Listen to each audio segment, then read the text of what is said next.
Good morning. This is going out on Friday morning as part of our thought for the days and as part of our series on going deeper with Jesus. Blaise Pascal, the mathematician and scientist and theologian, said this: "I have discovered that all the unhappiness of men arises from one simple fact, that they cannot stay quietly in their own chamber." I have discovered that all the unhappiness of men arises from one simple fact, that they cannot stay quietly in their own chamber. I think that's an exaggeration, but there's some deep insight in that.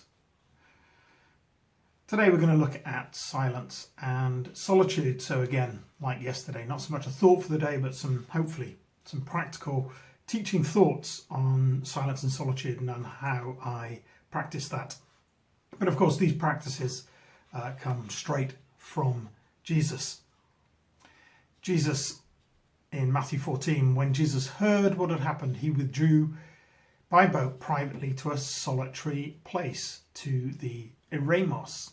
Mark 1, very early in the morning, while it was still dark, Jesus got up, left the house and went off to a solitary place where he prayed. At daybreak, Jesus went out to a solitary place, Eremos Topos. And then in Mark chapter 6, then because so many people were coming and going, they did not even have a chance to eat, he said to them, "Come with me," talking to the disciples, "come with me to a quiet place and get some rest." So the practice of silence, of solitude, of going off to your own space, to a space to be alone. And for Jesus, that of course was going to be alone with the Father. Before he chose his disciples, he spent the night in prayer alone, in silence and solitude. And for me, this practice, I view it very much as coming and sitting at the feet of Jesus.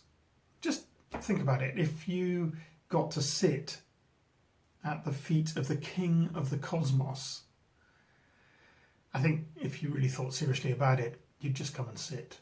You'd just come and listen to what he's got to say. If you were invited to Buckingham Palace, you wouldn't be barging in there with a whole load of questions, a whole load of complaints, a whole load of whatever. Probably not. You'd just come quietly. And that's how I view silence and solitude, is coming to sit with Jesus. Dietrich Bonhoeffer, in his incredible book, challenging book, Life Together, wrote this. He said, "We are silent at the beginning of the day because God should have the first word.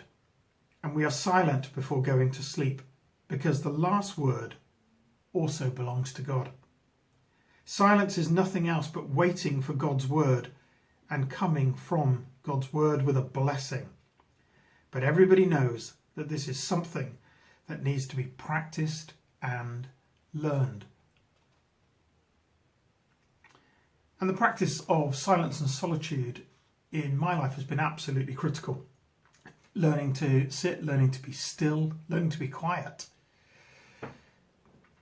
Learning to just sit and know that Jesus is God, sitting at his feet. And it's taught me to trust. It's taught me to dwell. It's teaching me to stop striving and to doing, but to just be, to take my hands off and say, "You are God."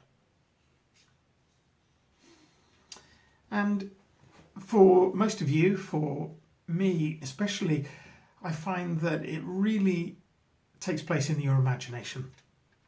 To think about being in a place with Jesus, and you'll find how it works for you, but I often, in my mind, go to a park bench or a hillside, a space. One of my favourite places is to walk along the beach with Jesus in my mind, and usually we don't talk. I try not to talk, but just to imagine. It really helps me when my mind does start to wander, to think back and go, no, I'm with Jesus, sitting at the feet of Jesus, learning to listen from him. Maybe start with 5 minutes if you're new at this and build up to an hour or two, maybe a day if you're super spiritual. And for some of you it's going to be quite an easy thing. Maybe you've been doing this for years, or maybe it's just in your temperament that sitting quietly is an easy thing. But I know full well for me in the early stages it definitely wasn't, and for some of you it's going to feel like torture. And then if it does feel like torture, you probably need it the most. The missionary who was martyred, Jim Elliot, knew of this battle, and he said this: "I think the devil has made it his business to monopolize on 3 elements: noise, hurry, and crowds. Satan is quite aware of the power of silence."